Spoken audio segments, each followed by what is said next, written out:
This podcast represents the opinions of the hosts of the Laugh Cry Club and guests on the show. The content here should not be taken as medical advice and is for informational purposes only. And because each person is so unique, please consult your healthcare professional for any medical questions. Views and opinions expressed in the podcast are our own and do not represent that of our places of work. While we make every effort to ensure that the information we share is accurate, we welcome any comments, suggestions, or correction of errors. Okay, so let's go ahead. Okay, audience, we're just going to go ahead and start. This is take 15 of the Laugh Cry Club. We normally do one take, and it's a great take. And it's a great take. We've been lucky. We have been lucky. Because we've been very, very, very, I guess lucky could be the word, or we've just had blessed. A good run. Hashtag and blessed. Today we had a run where we recorded and it was so hilarious and good, but then it got frozen for a really long time. I mean, Joy looked cute frozen, but there wasn't a lot happening when she was frozen. And then we started all over because it just was too frozen. And we really went deep into our laughs and cries. We got good only to find out that we never hit record. So we are going to bring the energy back because we've been doing this for like an hour. Yeah. But we've gotten to spend time together for an hour. So if you have not joined the Laugh Cry Club, please know we are humans like yourselves. We are 3 licensed clinicians. We have an amazing social media, Instagram and Facebook, Laugh Cry Club. If you've never been here before, feel free to listen to the other recordings and join this club of being a human. And so I'm Chelsea. I'm Joy. I'm Rebecca. And we're so glad to have you here. So we're going to start off with our laughs and cries. And I'm going to go this time because Rebecca's gone twice. Yeah, this is going to be my 3rd time. And if Joy has to go, she actually is going to cry, which would be authentic and good, but we're going to try and bring the mood back. We are going to talk about seasonal affective disorder today. And so that'll be the other part of this podcast, but we'll start with our laughs and our cries. And I'm going to nominate myself, Chelsea Walsh, for a laugh cry. So my cry was like kind of a mad cry tear up. So I have a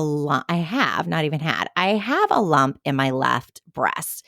And I noticed it's been there for a little while. And I kept thinking like, oh, it's fine. It's going to go away. It's going to go away. And I was doing self-care and got a massage. And when I laid down on my stomach and like, when they roll you over to your back, it was like, like very uncomfortable. And so I went to the doctor and she was like, yeah, we need to get this checked out right away. But I needed to wait because I had some stuff going on that if I were to get bad news, I just couldn't do it. Like Steve had a surgery coming up. I had a presentation for work that I had to fly out to. I couldn't energetically drain myself. So I really was like, it's fine. It's hormones. I didn't have a bad feeling. I'm very intuitive. I just didn't have a bad feeling about it. I'm like, I'm sure it's going to be fine. But it was really nagging me. Like every time I felt it, it was nagging me. Every time it was annoying me. And then I got really mad at God and I was like, listen, if I end up having some fucking cancer and my husband, like I can't. Like I'm going to be too mad. I can't take this. So I wasn't even doing my normal, which is like to surrender and like give it away and pray about it and meditate. I was instead doing really healthy coping, like eating 6 donuts with a glass of champagne, things like that, like a lot of as you do. Yeah.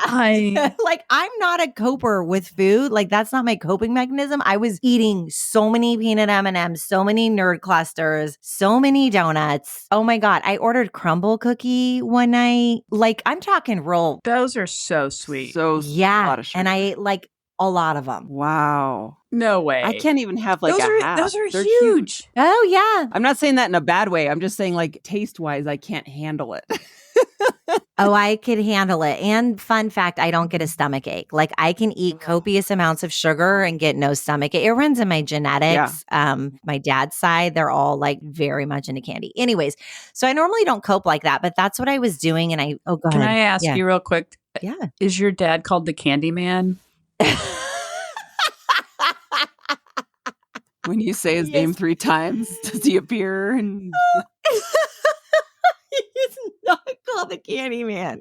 It is spooky spirit No, time. he's not. Candyman. It is, but candy sugar runs through the Brown family's veins. It's a real thing here. So anyways, long of the short of this long-winded story is basically I went in to get my mammogram and I was like very annoyed. And when they smash your breasts in this machine, and if you've had it done before, it's like not that big a deal. But I guess when you have a lump, they're like really smashing. And every time it smashed and I could feel the lump pressing, I would get this like, I don't know how to describe it. I'm like blanking on words, but like this tearfulness of like, oh my God, this cannot be happening. Like I have to be okay. I have too much going on to not be okay. And then I would like take a deep breath and I would be okay. I almost felt like, this is kind of weird to say, I almost felt like I didn't get to have any control of my body in that moment. And like I had to do this thing that I didn't want to do because I'm being responsible. And if I did have something wrong with me, almost like I wouldn't want to know, which normally I would want to know. But it's like I have too much happening in my life. So I just got really tearful and really sad. And I didn't cry, but I definitely felt that like disconnect. And I even kept saying like, just leave your body, Chelsea. Stop being like, just leave. It'll be fine. But every time it smashed on that lump, that's what would happen. So that was my annoying. Oh, and fun fact, I'm fine. I have dense breast tissue and like fibros, a fibroid something. Anyways, I go to the doctor tomorrow and all I have to do is have mammograms every 6 months now instead of once a year. Thank goodness. Which is fantastic. Yeah. Okay, so the laugh, shoving over to laugh. So after all of this crumble cookie, donut, bender, champagne, all the things I've been doing, Charlie and I were going to pick up our new little kitten that we got, which was my self-care after the mammogram. I ended up finding a little rescue. We were both starving and she was like, we should go get Culver's because daddy loves Culver's. And when he eats it, he just looks really happy. And it was really sweet. And I was like, okay, like let's go get Culver's. So before we had talked about this as we're driving to Culver's, I'm like, God, I really like the way to get the cat. We're talking about like this gym she goes to. There's a personal trainer for volleyball. And I'm like, you know what? I need to do that. I'm getting older. I used to lift weights. I still do at home, but it's not the same as a gym. I'm like, I really like need to like get like more muscular again. And I was like, we should really work on like cleaning up like our diet and getting in more protein. So I'm talking to her about it. Then we drive through Culver's. So she orders a butter burger, which is like a double patty with like fried cheese curds. We're ordering food for Steve and Miles. I'm like, that's a double burger. Do you want a double burger? She's like, no, that's probably too much. I'm like, okay, well, perfect. I'll split it with you. So she's like, okay. So we split this burger, but it was so good that we were both having kind of scarcity with it. Like we were both trying to be polite. Like here's a bite for you and here's a bite for me. She's like, we should really eat Miles's burger. I'm like, I feel like I'm like, God, should we just like go in? And I'm like, I don't want to wait in line again. And she's like, I'm not leaving. And we have the cat. We can't leave the car. So we share this burger. The cheese curds are like, whatever. We don't even care about those. We just want another burger. And I'm like, let's just go. We're fine. Like, we're going to bring home this food. So we start to leave and I look and I'm like, do you see that? She's like, yeah. The drive-through has nobody in line. Like not one car. It was like a sign. Oh, it's a sign. Yeah. Go get it. So it was a sign for us to get ice cream with brownie and caramel. Of course. Yes. So we go through the drive-through again. The woman's like, we're back in like 35 seconds. And Charlie looks over at me without missing a beat and is like, guess we're going to have to sign up for that personal trainer a little sooner than we thought. And just shoving ice cream in her mouth. It was so good. Okay. That is funny. I bet the lady at the drive-thru was like, oh no, what did we forget in this order? You know, she actually just didn't even look. It was like, people do this maybe. Like she looked like it was no big deal. It wasn't like, welcome back. Did you forget something? It was like the first time she had seen us, even though she had just seen us. So she didn't even recognize you, is what you're saying. I feel like I'm pretty recognizable.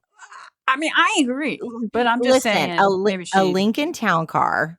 That's named Betty. And pretty blonde. I don't know, guys.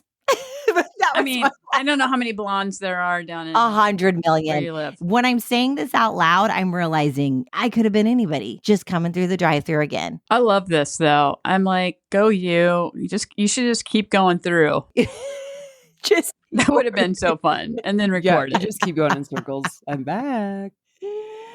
Oh my gosh. Okay. I'm going to pass it over to Joy for her laugh cry. Well, thank you. Thank you, everybody. Okay. So this week, my laugh, as everyone knows, my housing situation, I have been living with my parents for the past month while we wait for our house to get built, or not built. We wait for us to move into our house, which is going to be in about a week. Very excited. So I was taking my mom to a doctor's appointment, and you know how you have to like fill out all the information about like vitamins you're taking, and you have to like let them know every single thing that you're taking, any vitamin. And she's filling it out, and I'm like kind of watching her, and she looks at me, she's like, what's the thing that I take for my brain? And I was like, CoQ10. She's like, I'm like, clearly it's working for you. And we just had a really good laugh about that because she's like, so we laughed about that all day. I just kept saying to her, CoQ10. She's like, oh no, I'm so ashamed. I'm so embarrassed. It was really cute. But we've had some really good laughs while we're here because we just have a good relationship with my family, and it's just been a lot of fun. My cry has really been around I've been feeling a lot of emotions, just kind of dealing with everything that we've been dealing with. And it's funny because I do this thing where I will kind of expect myself to be over something, which is not realistic. And I know that's not how things go, but I'll kind of expect in my brain, it's almost like old thinking where I'll be like, well, okay, all the stuff from this other house that fell through, I'm probably over those emotions by now. Like, I don't know why I do that. So I've been trying to be better about just like letting things come up and like feeling my feelings as they come up, because it's never really over and things could surprise you and you'd be like, oh, I'm still sad about that. So I do Marco Polo with my friends. So people out there may not know what Marco Polo is. It's an app that's kind of like video messages. Rebecca's shaking her head. I've never heard Rebecca of it. needs to get on Marco Polo. We all need to just get on Marco Polo. We need to get on a group You can do group chats too. So it's basically sending. Ooh, that Yeah, sounds it's fun. great. It's basically It's kind of like our Instagram story. Yes. Like it's like tag you're it. It's cute But it's and it's private. video. It is private. So I do Marco Polo with like 5 friends every single day. It's a great way to keep in touch. So I always check in on my Marco Polos when I'm on a walk. So I was on my walk. One of my friends that I hadn't talked to in a while was like, it was almost like this like sign from the universe, or just like a message that I needed to hear that day. She messaged me and she's like, I haven't checked in a while, but I just wanted you to know that I know you've probably been dealing with a lot with this house stuff, but I had to live with my parents for a few months last year because I had surgery and I just didn't have anyone to take care of me, and she lives alone. And so she was talking about like how she felt super grateful for that time because while she was there, her stepfather had passed away suddenly. She's like, looking back, I'm just so glad I had that time, and it was just really special. And I just started bawling, and because it was exactly what I needed to hear that morning. I was just really struggling, like really kind of living between this, like, I'm super grateful that I have this time, but I like really miss having a house. And I just started crying, and I Margoed her back while I was crying. And I'm just like, it was a great release. But I've also been listening to a lot of Anderson Cooper. His podcast is All There Is, and he has a new season of that show, and it's all about grief. I have just been I think my like lesson in life right now is just that reminder of like, feel your emotions, don't judge them, don't think you're ever like over it, nor should you be. Don't judge yourself if you're not over it, type of thing. But there's this one episode where he talks to a hospice doctor named BJ Miller, and BJ Miller is just an amazing human. He has an amazing story. If you want to listen to his TED Talk, I should link it in the show notes here too. But he was just talking about like how grief is like the great unifier, and how these feelings, we should welcome these feelings all the time, and that they can coexist with happiness. And to that whole thing of like, feel big, let your feelings go, know that Chelsea said at the first episode that like emotions don't last forever. And it was just like, so I've been doing walks, and I've just been crying, because that's kind of like what I've been needing right now, is just like, let it go, let it out, cry, feel. So yeah, it's just been like a very cathartic process over the past week, letting myself do that instead of being like, oh, I should be over that by now. I'm like, no, you're not. And let's just go ahead and cry. And that's how we are as humans. Welcome to being a human. Joy, good job. I'm so glad to hear you say like you've been letting it go. I mean, yeah, it's like I noticed that I have a judgment around that, where I expect myself to be like, hold it together, or it's not like the thing around like I should be tough, but it's very much this like narrative, and we all have narratives. I mean, we all do it, where it's like however you were raised, or whatever you like kind of believe is that story that you tell, and you're like, oh, why do I tell that story? And mine has been like, oh, I should kind of be over that by now. Or that's kind of in the past. I probably shouldn't be sad about that anymore. And it just keeps coming up now where I'm like, oh, wow, I'm really feeling sad. I'm just like letting that happen. I'm just like letting myself cry. And I just found myself listening to these podcast episodes, just like bawling my eyes out and being like, all right, this is just where we are. It's cool. Welcome to the human experience. Joy, it's funny that you say that because I was talking about this with my therapist this week about like this ongoing story. I have my, we all have our story of where, we're little, there's a wound there. We learn to suck it up. We learn to tough it up, whatever. We all have these things. And I had a very interesting experience that mirrored very much my internal story. And she kept asking me like, what do you need from this person? What do you need? And I kept naming things. And then she looked at me and she's like, you don't need any of those things. You're fine. You need to starve the story. And I was like, oh my God, you're right. Like feel your feelings and starve the story. And when we say starve the story, like that's what you're doing, Joy, right? Like you're healthily processing, you're listening to this podcast, you're connecting with your girlfriend, you're finding the silver linings, you're living in the both and you're not going into that fucked up narrative that your process needs to be different on this intellectual level. And so I really love that. And I'm working on that this week, but I loved how she said it. Starve the story. I've never heard it say. I'm pretty sure those were her words, or at least that's how I heard it. That's a really great. So that's really amazing. great. Yeah, I loved it. I really like that. Can I share a little side note about Marco real quick? Yeah. Okay, so I was in Walmart again this week getting cat litter for the new cat before work. And my girlfriend and I, we Marco each other. And she's a lot like me. So the Marco's playing like out loud and I'm in the cat section and there's like a lot of snowbirds, which are like people who come down here for the winter. And her Marco, she's like, and I was like, fucking blah, blah, blah. And then she starts talking about like some sex stuff. This older guy, like, and I'm trying to like tap the phone, but I'm like grabbing the litter. Like trying to turn it off. You're like, oh crap. This guy like whips his head around because you just hear someone talking. It could be me talking, right? Anyways, helpful tip and trick. Be careful where you listen to your Marcos or out loud. Put your earbuds in. Put your earbuds in. Don't try to like multitask like your friend Chelsea did because it was very funny. Anyways, I just wanted to share that. Oh, that is Rebecca. funny. Do have a quick question though. Was there anything interesting in the parking lot this time? Yeah. Absolutely nothing. So does In fact, it was immaculate. Whoa. I actually almost texted you all earlier this week because my gym is in the shopping center where the Walmart is. So it's like one massive parking lot. And there were a pair of work boots just laying there randomly. Another rando boots? Random, yes. Totally random. I mean, I don't know where the person was that was in them at one point. Clearly not working. Oh my God. Not. It could have been a ghost. It could have been a quitting. Somebody quit work and they were like, I'm leaving my boots. They're like, fuck this place. Yeah. Or they took their boots off and peaced out. Or a spooky spirit. Okay, Rebecca, what's your laugh? What's your cry? Oh gosh. I don't remember. You do remember. Has it changed? Has it changed in the past hour and a half that we've been trying to record this episode? Rebecca. No. Rebecca. I'm going to say Rebecca. Sweet Rebecca. Because she told her. Sweet Rebecca. Oh my God. Hold on. My husband did something. Oh my God. Something happened. Look at this. Oh no. What is she doing? They put Priya in a Giants uniform. Oh. What? Priya has a jersey on. Priya the cat has a jersey on.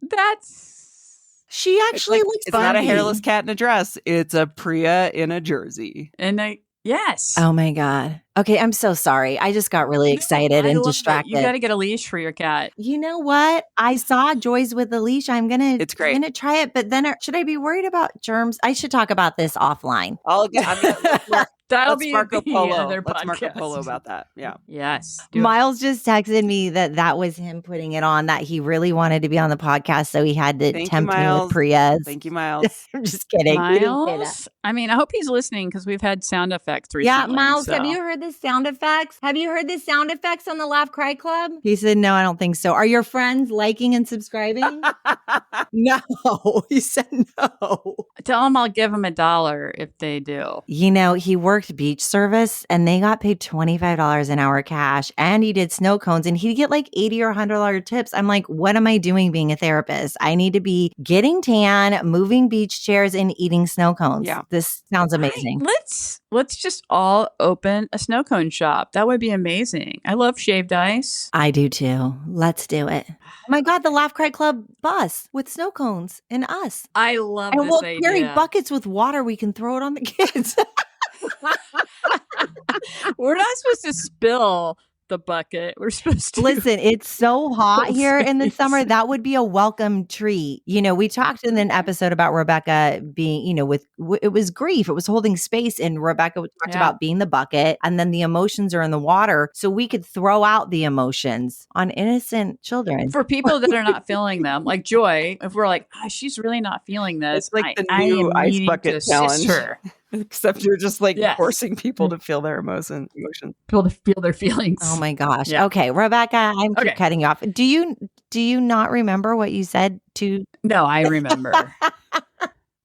I have a whole monologue. Hopefully this one is as good as the other two. the other two takes. were really good. No pressure. I mean, I think I've said different things each time, but who knows? No pressure. So my cry has to do with watching a documentary over the weekend. We watched Will and Harper. It's on Netflix if you want to watch it. But it's about Will Ferrell and his friend Harper. They take a road trip across the U.S. So previously, Harper liked to travel the United States a lot. And so right before this documentary was filmed, Harper had transitioned. Harper wanted to travel the U.S. as a woman and see if it felt different for her, prior to her transitioning. So there was a point when they were going through Oklahoma, and they went to this very random small town bar, right? So Harper goes in by herself because she wants to check it out to see how she feels. Will stays outside. The part that just got me in just really crying was that everyone was so accepting of Harper. It was like no big deal, just having normal conversations, having some drinks up at the bar. And people were super friendly. Will eventually comes in, and they have a great, lovely evening. Then they even go to like a stock car race in this town in Oklahoma. So it's like this is rural Oklahoma, and the people at the stock car race are even great too. Like there's an interview where this young man was there with his kid and talking with Harper and about Harper transitioning, and the man was just like, yeah, because Harper was saying, yeah, I was a little bit afraid to come here tonight because I didn't know what it would be like for me. And the guy was like, oh, well, please don't be afraid.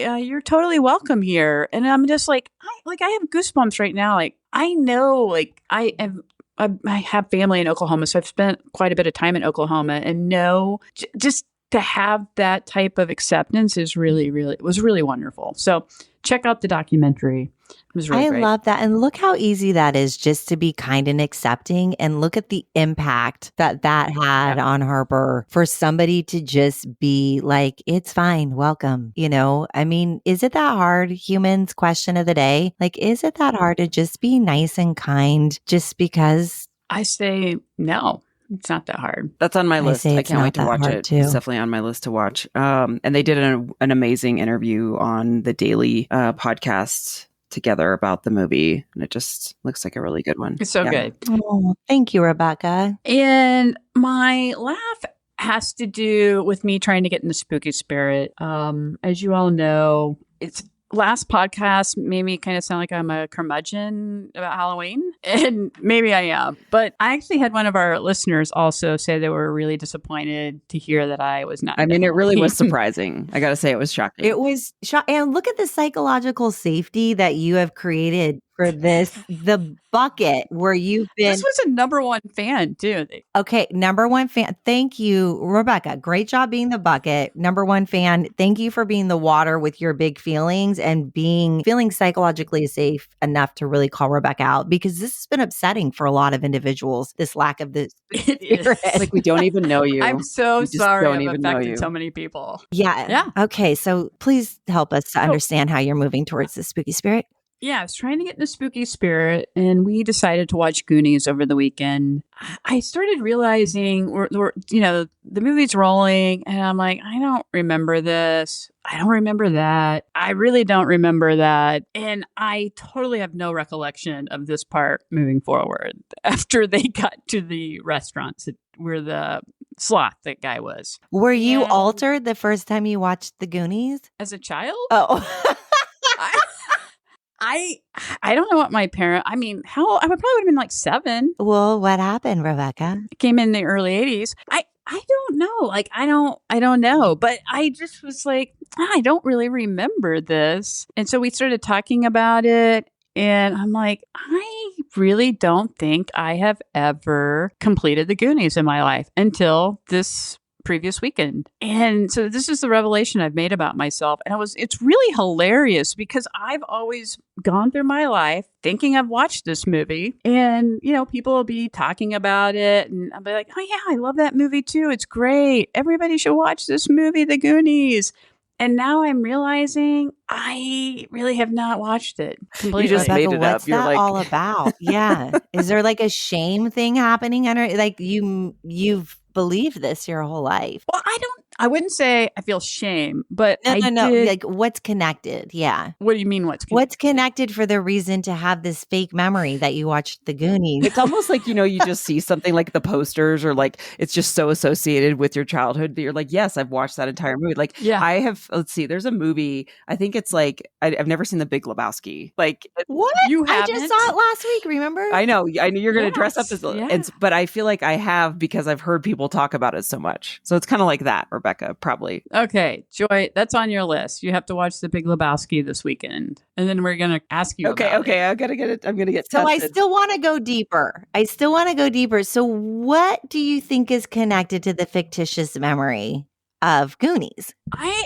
actually, now that you're saying this, it could be that I did see some of it, and that I used to be like a little explorer as a kid. Oh. I still am as an adult, like being out in the woods and chopping down trees and building things. So it's kind of like those kids, like on an adventure. So maybe I had just taken my own adventures as a child and thought I thought I was in the Goonies. You would have made a great Goonie. I really think I would have. Oh my I gosh. wanted nothing more than to be in the Goonies. Oh my gosh. We really uncovered something here today. This was a really deep, we really came full circle understanding that Rebecca actually should have been a Goonie. I should have. Oh, well, I think you would have been great.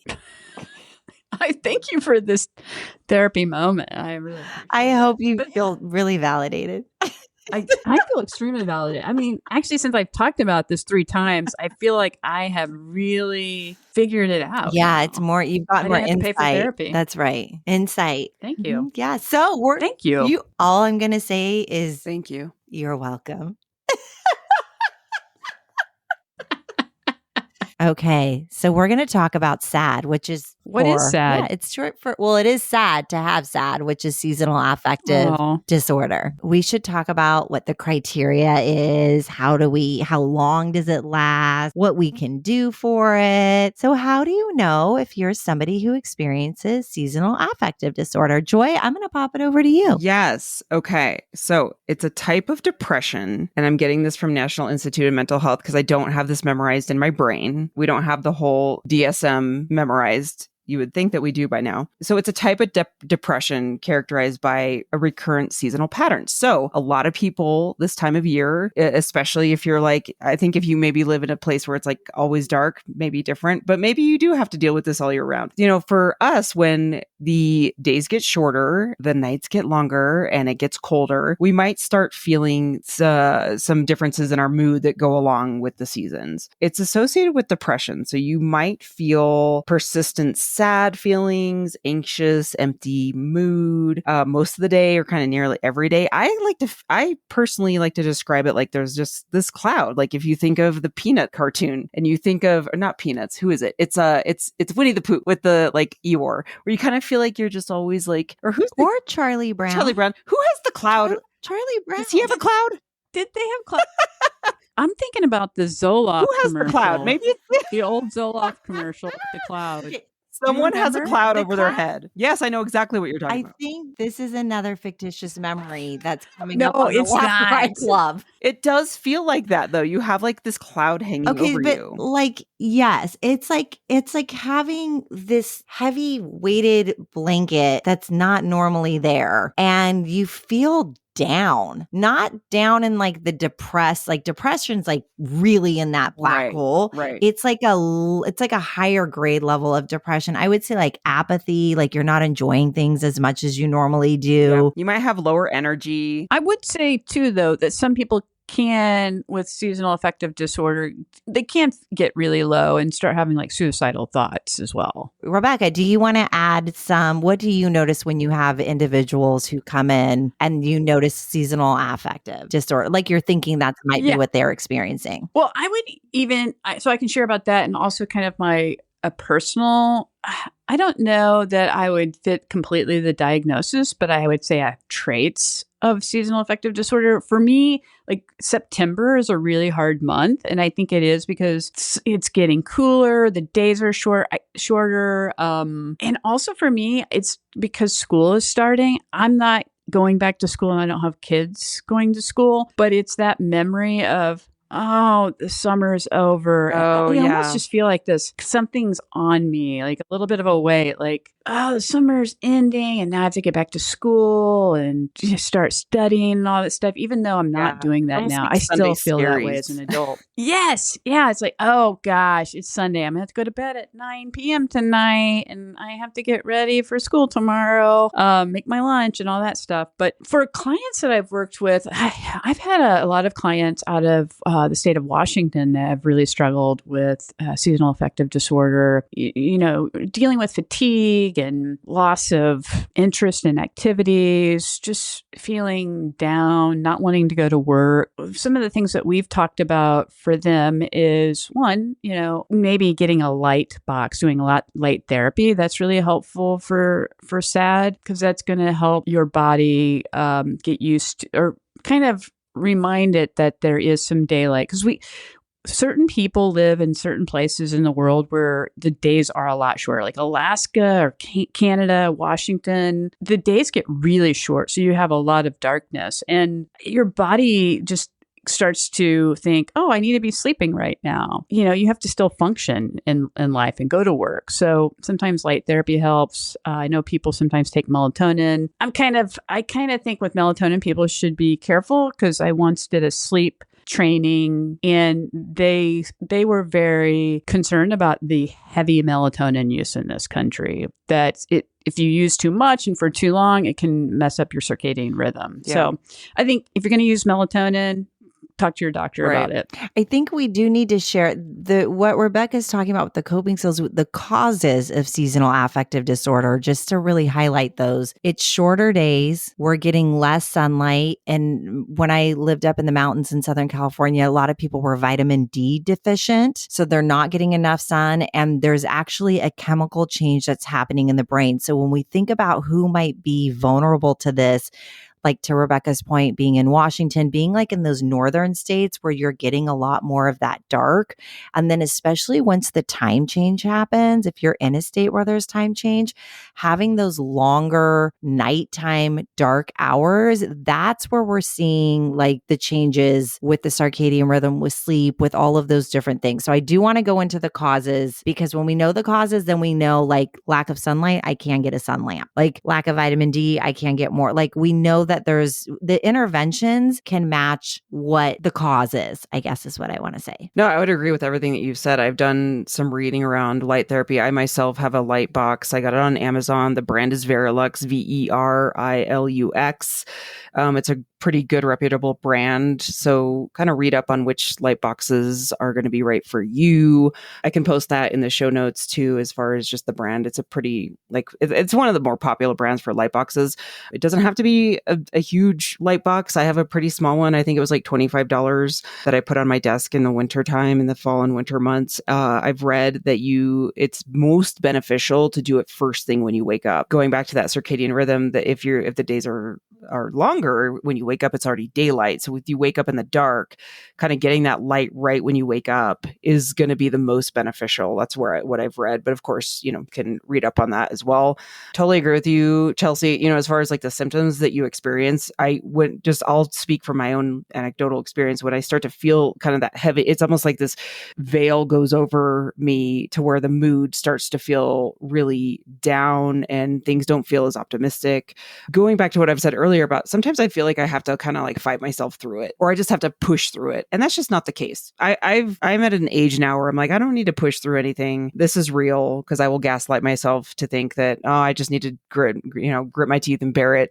And I need to just get through this season. And that's just not realistic. And so if anyone out there kind of does that to themselves, I really encourage you to get the tools to help, because that is possible, whether that be medication, whether that be a light box, whether that be talking to a therapist and getting more support from an emotional standpoint. I think there's also something that I think is really helpful with kind of the same tools that we use for someone who's dealing with severe depression. I love the behavioral activation. I love being able to give someone a tool to say, action leads to more action. There's something to be said about, when you first wake up, what's the first thing that you're going to do? And then kind of having almost a list of things, not to be like overly neurotic about it, but just to kind of grease the wheels, so to speak, of action. Meaning when I get up, I'm going to brush my teeth, I'm going to make breakfast, instead of like, I just don't want to do anything, I'm going to lay in bed all day. I know those are kind of more extremes, but if that's something that you struggle with, and depending on the severity, that might be helpful for you. So I know myself that there'll be days where I'm like, I just don't have the motivation, but I'm like, okay, I have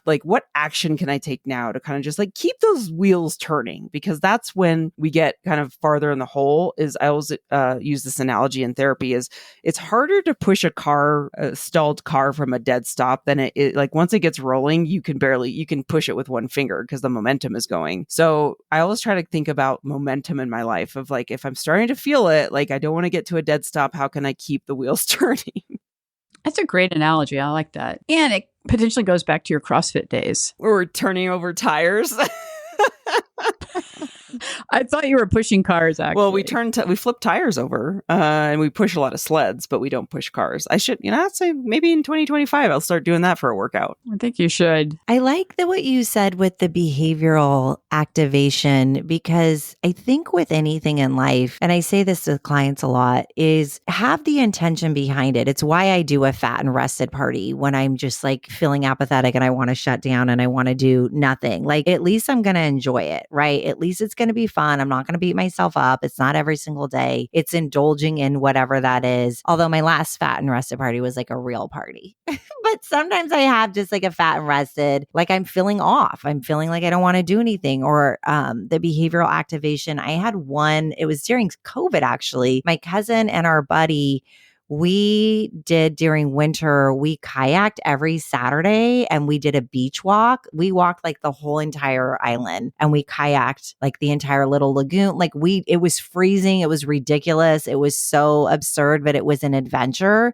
And having somebody to have the accountability with is so helpful to just like get outside, because nobody wants to go outside when it's cold unless you're like in a ski or do stuff. You know what I mean? Yeah. Like the kayak was it was very fun. I was in like ski clothes in the kayak. It was amazing. We would be like chattery teeth, absolutely freezing. But when you have somebody else, and we know that, if you're having seasonal affective disorder, this has probably happened to you before. You have an opportunity to prepare. Maybe make that list of all the things that do bring me joy, that are easy lifts that I can do to help break it up, so that we don't have like 6 months of really struggling. Yeah. So behavioral activation is the quickest way. It's the quickest way. And having an accountability buddy. Yes. having a buddy is really important. It's like, so for me, I maybe not want to get up in the morning, but I know if I go to the gym, the lights are going to be on there. All the people I know are going to be there. So it feels really nice just to go and basically say hi and do a workout.